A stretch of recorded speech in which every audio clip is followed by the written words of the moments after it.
Oh, Buff Metal back with another video. The topic of today, Jacob's Ladder, 1990. This is one of my favorite, if not, you know what, this probably, if I had had to pick one horror movie, this is probably my favorite horror movie of all time. Just going back to when I was a kid and stuff like that, man, this is just an absolute killer. My whole life, dude, I've been obsessed with this movie. Yeah, man, by the way, if you're new to the channel, man, I usually do metal stuff, but I'm doing a little horror today because I like talking horror and I like talking about my favorite horror. That's a huge part of my life as well. So I figured I'd give a little,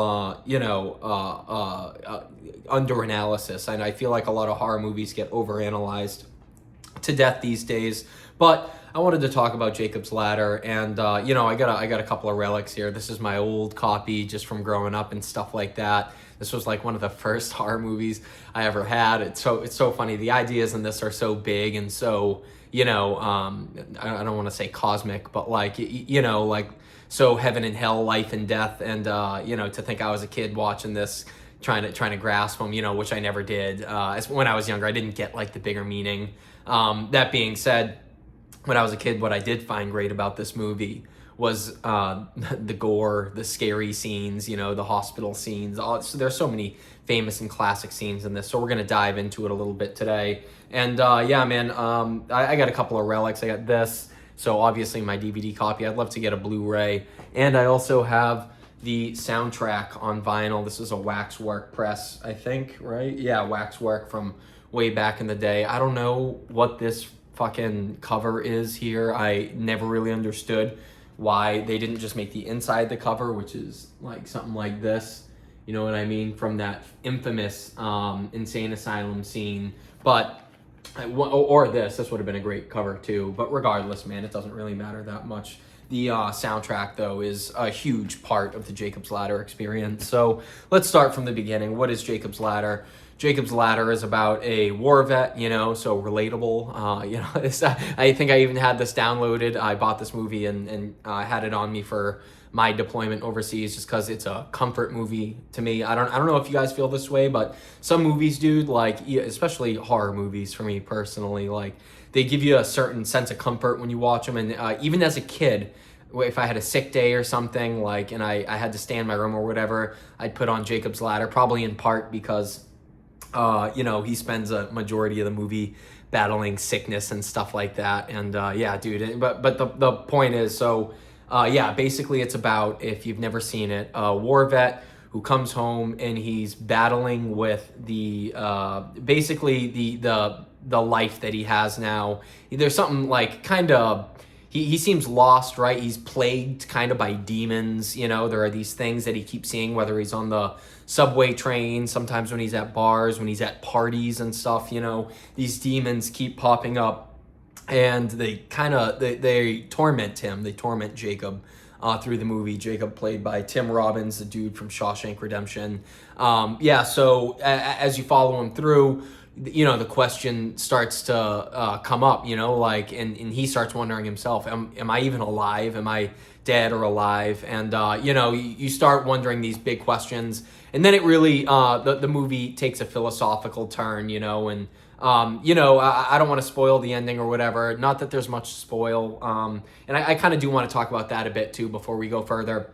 Just the idea that this isn't one of those movies to me that, you might, as you're watching it, be able to guess the ending. Macaulay Culkin actually is in this movie, the kid from Home Alone, which is kind of funny to see. It's a very 90s feeling movie. And it's funny because I was just talking about how much I hate 90s horror, but my favorite horror movie comes from 1990. So, man, it's the point of this movie in its entirety really has less to do with how it ends and stuff like that, and more to do with basically how it goes down and the infinitely quotable moments that are in this that really I think anyone can kind of take and learn from. There's lots of elements of like psychedelic drugs and kind of like MK Ultra vibes where you don't know if these soldiers that were in this war had been experimented on, and there's a whole subplot with that, and that I think ties into my favorite lesson that is kind of a link between psychedelia and religion, and which really has a lot to do with like letting go, not struggling, finding peace and stuff like that. But yeah, man, regardless, there's some a really great quote. So at one point he gets hurt and stuff, and he goes to see his chiropractor, who is kind of like hinted in the movie to be like his guardian angel. And there's this quote, I'm gonna read it basically real quick, because I think again, dude, my favorite art in life is the stuff that you can take and you can learn from, and you can be like, oh wow, that's something that I feel like I can embody into my everyday life, and I've always had this quote kind of in my subconscious, man. I think about it all the time. Quote: "The only thing that burns in hell is the part of you that won't let go of life. Your memories, your attachments, they burn them all away," the demons, that is. "But they're not punishing you," he says, "they're freeing your soul." So the way he sees it, if you're frightened of dying and you're scared of holding on, you'll see devils tearing your life away. But if you've made your peace, then the devils are really angels freeing you from the earth. It's all a matter of how you look at it, that's all. Oh, chilling quote, man. Just really great quote. And dude, I'll tell you this, man, back in the day, when you'd see people trying to resist, like acid trip or something like that, when I'd be hanging out, getting up to mischief like I would be, the people who fought it and the people who would try and really stick to what they want reality back and stuff like that, dude, those people would get decimated, and my advice would always be the same thing, man. Just let go. Just let go, let go of your sanity, let go of all your attachments. This is not the normal world, and to see that in a horror movie like this, but in a totally different context. It's in a much more religious context in this movie. And, I think that's the power of a movie like Jacob's Ladder. So you got, these really big, larger than life kind of themes running throughout the film, but as well as then the film itself, just getting into scenes and stuff like that. There are iconic scenes in this, and one of the best ones is the one where he's in the insane asylum, right? And they're wheeling him through. Dude, and if you haven't seen the scene, if you need to be sold on the movie, I almost feel like you should wait and just watch the movie rather than just watch a scene. But if you can't, you don't have the time to watch a movie or whatever, watch the scene where he's going through the insane asylum, and it is one of the most harrowing, trippy, far out, like there are body parts all over the floor. It's like, dude, it's the most gore grind-y, scene in any movie you'll ever see. It's straight up medical horror at its finest, and dude, so yeah, if you want to see like what recaputrefaction or whatever would look like in real life, dude, just watch that scene in Jacob's Ladder. It's absolutely phenomenal. Now, the other big thing I wanted to talk about with this movie is the soundtrack. Now, the soundtrack, man, this is one of my favorite.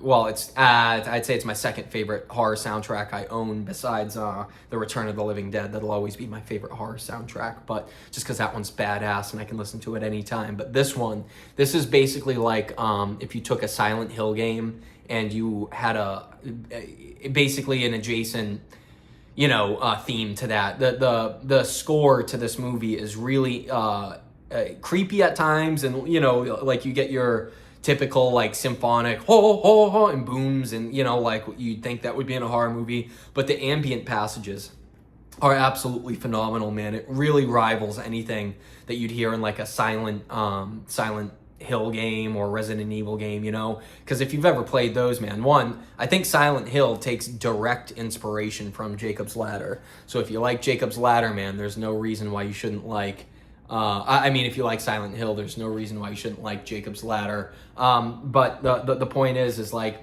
the atmosphere is so strong here, and dude, not for nothing, like this movie has its faults, kind of like those old games had their faults. You know what I'm saying, man? Like they're a little dated. Yeah, there are some scenes like one of the intro scenes in this movie is when Jacob is on the subway and there's a train coming in, and sorry, I'm trying to get the thumbnail as I'm talking, but there's a train coming, and you see him trying to duck and dodge the train. You know what I'm saying? He's all in, but it's very like 90s and corny, and like there are definitely some scenes and some dialogue in here that lands kind of like that.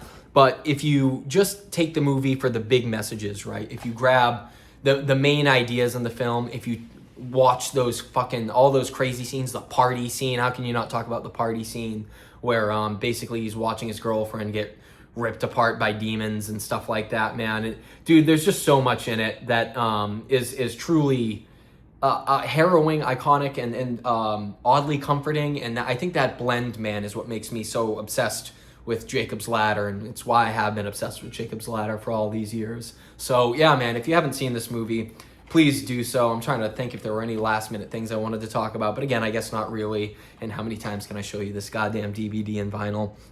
That's that. Let me know what you guys think if you've seen it. It's always forever going to be one of my favorites.